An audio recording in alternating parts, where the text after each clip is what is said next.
안녕하십니까. 제8과 약속에 대해 공부하겠습니다. 먼저 창세기 22장 9절 10절을 읽으면서 이번과를 시작하겠습니다. 하나님이 그에게 지시하신 곳에 이른지라. 이 아브라함이 그곳에 단을 쌓고 나무를 벌려놓고 그 아들 이삭을 결박하여 단 위에 놓고 손을 내밀어 칼을 잡고 그 아들을 잡으려 하더니. 여러분, 이 구절들 안에는 구약에 나오는 구약에 딱 한 번 나오는 단어가 있는데요. 어떤 단어일까요? 힌트를 드리면 동사입니다.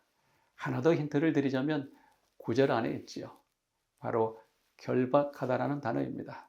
히브리어 아카드란 이 단어는 도살하기 전 동물의 다리를 묶는 것과 더불어 희생제물을 연상케 합니다. 이 같은 내용을 지지하듯이 창세기 22장과 레위기 16장에는 각각 양, 번제, 그리고 보다라는 어휘들이 동일하게 나타나고 있죠. 또한 유대 전승에는 이삭의 희생과 유월절의 상관성도 언급하고 있지요. 창세기 22장을 구체적으로 다루기 전에 22장 전체 구도를 살펴보겠습니다. 하나님께서는 말씀하시고 아브라함은 행동하며 따르고 있는 큰 그림이 보입니다. 이런 구조는 간결하면서도 힘있는 기별을 전하고 있죠. 아브라함 순종의 정점이 바로 22장이며 17장 1절 너는 네 앞에서 행하여 완전하라는 하나님 말씀에 대한 성취라 볼 수 있습니다. 22장 1절 그 일 후에 하나님이 아브라함을 시험하시려고 그를 부르십니다. 사단으로부터 온 시험이 아니고 하나님께서 친히 하신 시험이었다고 말하고 있죠.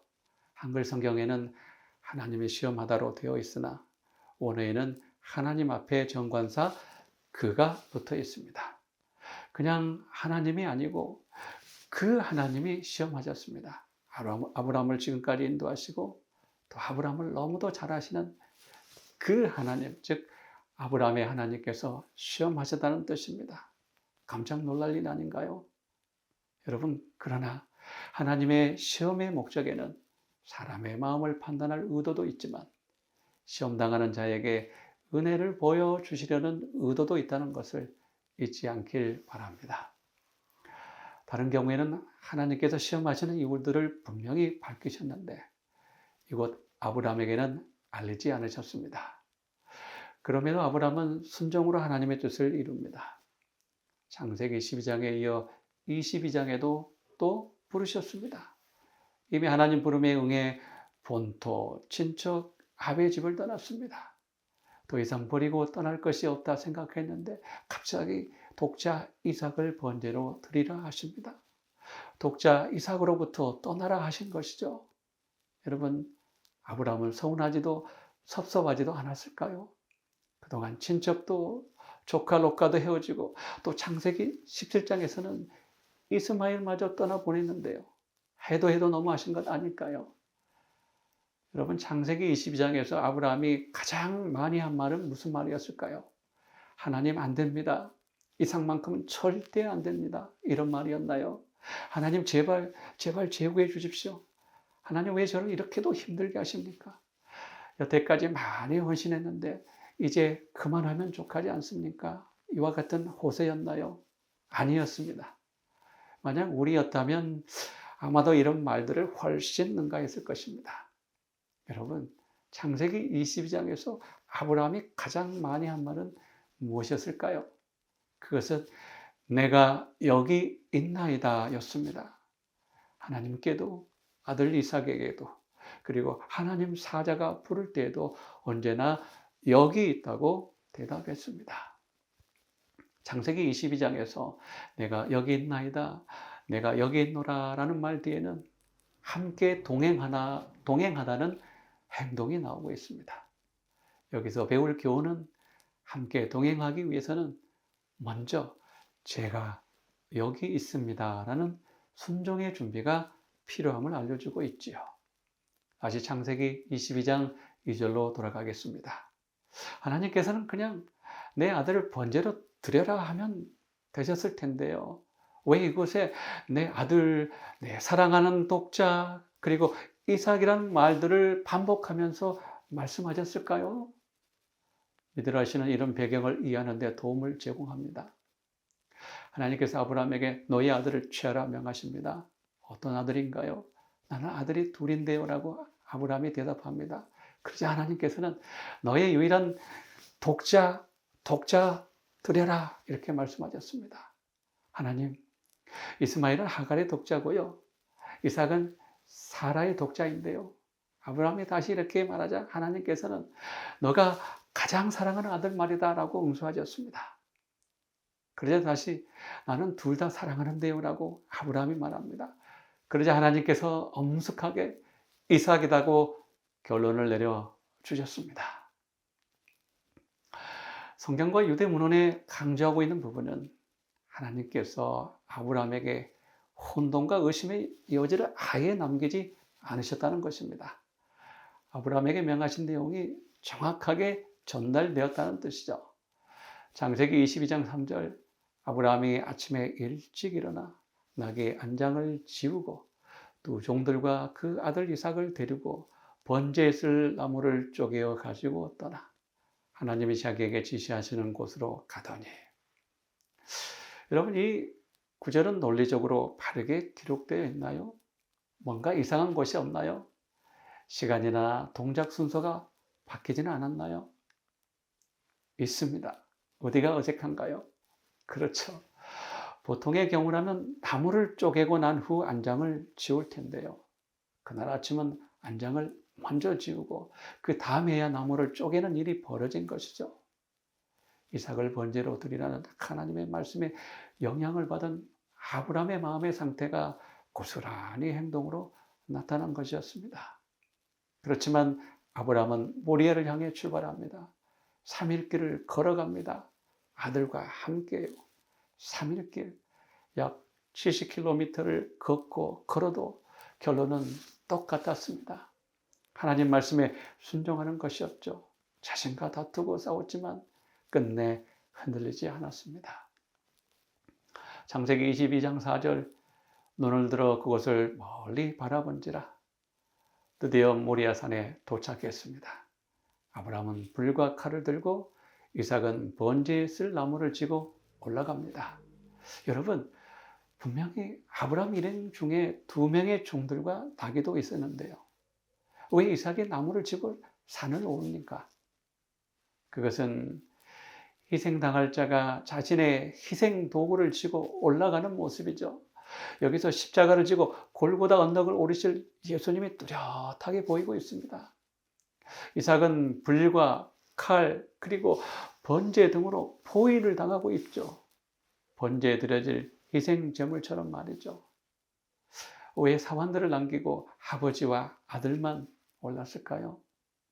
그래서 만에 하나 사환들과 함께 오르다 이삭의 번제를 눈치채거나 알게 되면 그들이 아브라함을 설득하거나 만류를 해서 하나님께서 명하신 일을 그르치게 할 수 있다고 생각한 것은 아니었을까요? 창세기 22장 7절 내 아버지여 하니 내 아들아 내가 여기 있노라. 번제할 어린 양은 어디 있나이까? 아들 이삭이 처음으로 말합니다. 창세기 22장 2절부터 16절까지 아들이란 단어가 무려 10번이나 나옵니다. 아버지와 아들 뗄 수 없는 관계이죠. 여러분, 아버지는 언제 아들 이삭에게 하나님의 계획을 말했을까요? 결박을 했을 때였을까요? 아니면 칼로 내리치려 했을 때였나요? 정확히는 모르지만 아들 이삭은 내내 잠잠히 순종만 합니다. 마치 도수장으로 끌려가는 어린 양과 털 깎는 자 앞에서 잠잠한 양같이 그 입을 열지 않습니다. 창세기 22장 13절 아브라함이 눈을 들어 살펴본즉 한 순양이 뒤에 있었습니다. 그 아들을 대신해 죽을 그 양을 바라봅니다. 이때 아브라함의 마음은 어떠했을까요? 이때 아브라함은 6월절 어린 양 메시아를 보았습니다. 요한복음 8장 56절 너희 조상 아브라함은 나의 때 볼 것을 즐거워하다가 보고 기뻐하였느니라. 아브라함은 참다 결국에 참을 수 없어 그 감격을 이렇게 토해냅니다. 14절 아브라함이 그 땅 이름을 여호와 이레라 여호와 산에서 준비되리라 외쳤습니다. 22장에는 엘로힘과 여호와 하나님의 명칭이 번갈아 자주 쓰였습니다. 엘로힘 하나님은 이삭의 희생을 요구하시는 분으로 언급될 때 사용되었고, 여호와 하나님은 구원하시며 또한 언약의 약속들을 새롭게 하실 때 사용되었습니다. 아브라함이 그 땅 이름을 여호와 이리라 하였습니다. 정상적인 히브리 문법 순서는 동사, 주어 형태로 나타나지만 강조할 때는 주어 동사 순으로 나타납니다. 원래는 이래 여호와가 바른 순서인데 여호와 하나님을 강조하기 위해서 도치법 여호와 이래로 쓰였습니다. 아브라함은 그 산 이름에 자신의 이름을 붙인 것이 결코 아니라 하나님을 붙였습니다. 자신의 이름과 그의 흔적은 모두 빼고 오로지 하나님께서 중심되게 하였습니다. 왜냐하면 번제와 희생 그리고 그 결과로 얻어지는 구원은 하나님께서만 하실 수 있고 준비하실 수 있고 또 하나님 자신을 바쳐 이루실 사역이기 때문이었죠. 여호와의 산, 무리아 산에서 재앙이 그쳤습니다. 여러분, 칼바리에서 죄라고 하는 큰 재앙이 멈추었습니다. 여호와 이레 하나님을 찬양하고 경배합니다. 마태복음 1장 21절 아들을 낳으리니 이름을 예수라 하라. 이는 그가 자기 백성을 저희 죄에서 구원할 자이심이라 하니라. 이 구절은 창세기 17장 19절에서 그 패턴을 가져왔습니다. 하나님이 가라사대 내 아내 사라가 정녕 내게 아들을 낳으리니 너는 그 이름을 이삭이라 하라. 모리아 산은 갈바리로 이삭의 희생 이야기는 그리스도 십자가로 이어집니다. 약속의 후손 이삭은 영원한 언약을 이루실 메시아 그분을 선명하게 보여주고 있습니다. 다음은 화요일소지 사라의 죽음입니다. 창세기 23장은 특이하게도 온통 한 여인의 죽음과 장례를 다루고 있습니다. 그 여인은 아브라함의 아내 사라였죠. 127세를 살고 죽었더라. 이렇게 죽을 때 여인의 나이가 기록된 경우는 사라가 처음입니다. 2절에 따르면 사라가 가나안 땅 헤브론에서 죽었다 하는데요. 원문에는 장소를 강조하는 전치사 빼가 들어있죠. 이를 살려 번역하면 사라가 가나안 땅 안에서 죽었음을 강조하고 있습니다. 즉 사라는 약속의 땅 가나안에 묻혔다는 것입니다. 성경은 사라의 죽음의 원인에 대해서 구체적으로 답을 주지 않지만 저자 툭항 박사는 이삭의 모리아산 사건과 사라의 죽음을 연관시키고 있죠. 이런 견해들은 유대 전통에도 잘 나타나 있습니다. 여러분, 사라가 몇 세에 죽었다고 했죠? 127세였죠. 남편 아브라함보다 무려 48년 먼저 세상을 떠났다는 것인데요. 오늘날 여성의 남성 평균 수명보다 더 긴데요. 아브라함 부부는 반대였습니다. 사라는 파란만장한 상 가운데서도 남편을 잘 내조했고 약속의 아들을 준수한 청년으로 양육시킨 어머니였습니다. 사라가 죽을 때 이삭의 나이는 37세였죠. 아들 장가드는 것도 못 보고 눈을 감으려 했으니 마음이 더욱 아팠을 것입니다. 아내를 잃은 아브라함도 사라를 위해 가슴을 치며 슬퍼합니다. 또한 아브라함은 나의 죽은 자라는 표현을 3번이나 쓰면서 상실감을 충분하게 드러내 놓았습니다.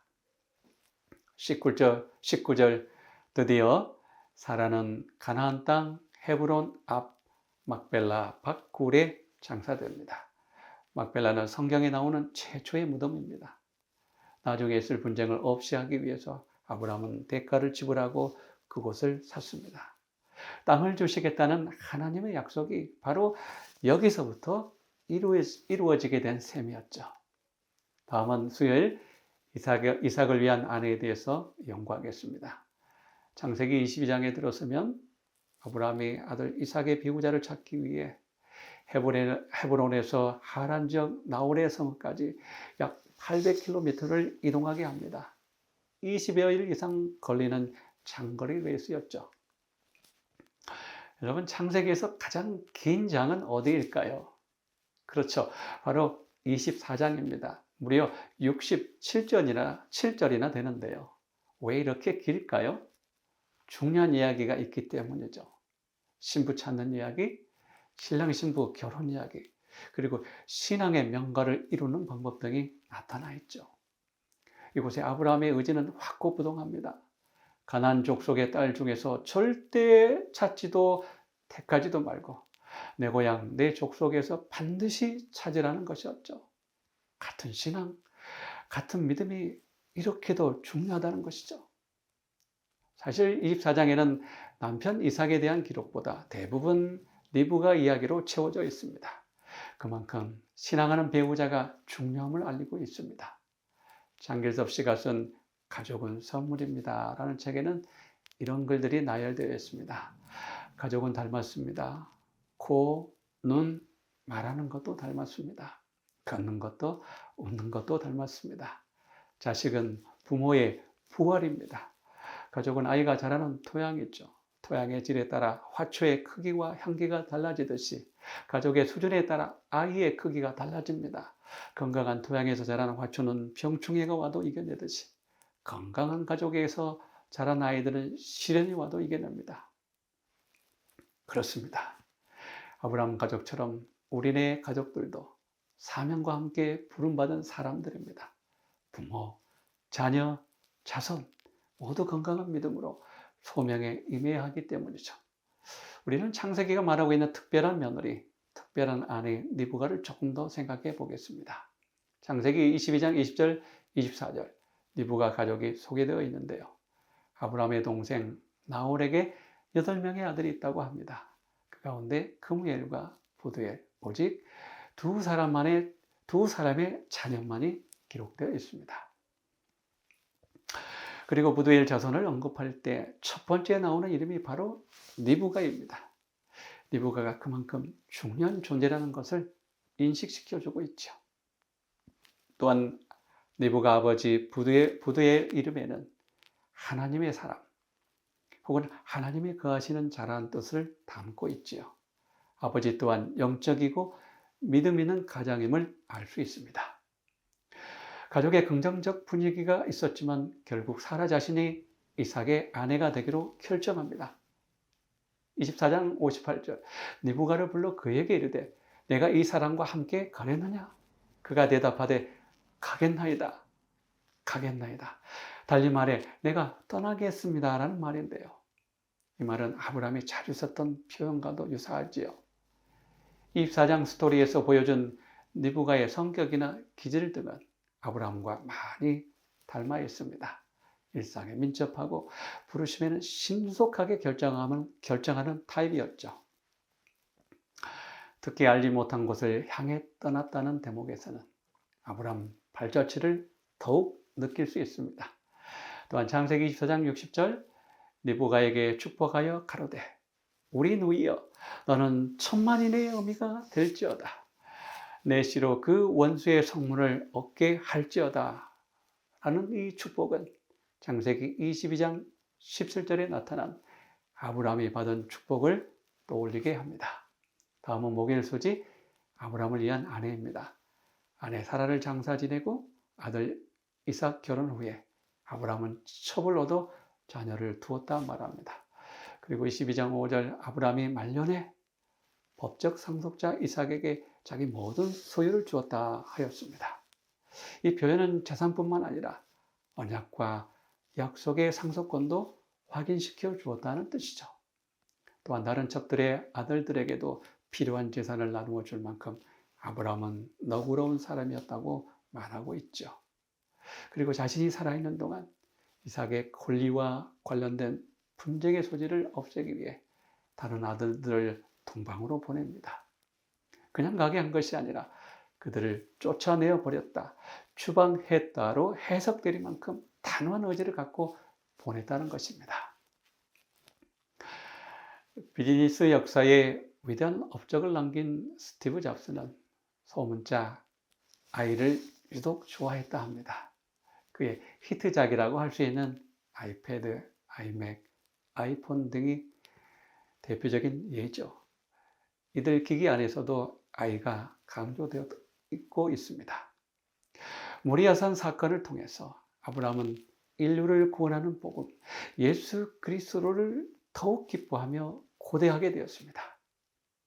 우리도 약속의 후손 예수님을 더욱 배우고 기뻐함으로 행복한 나날 되기를 간절히 소망합니다. 감사합니다.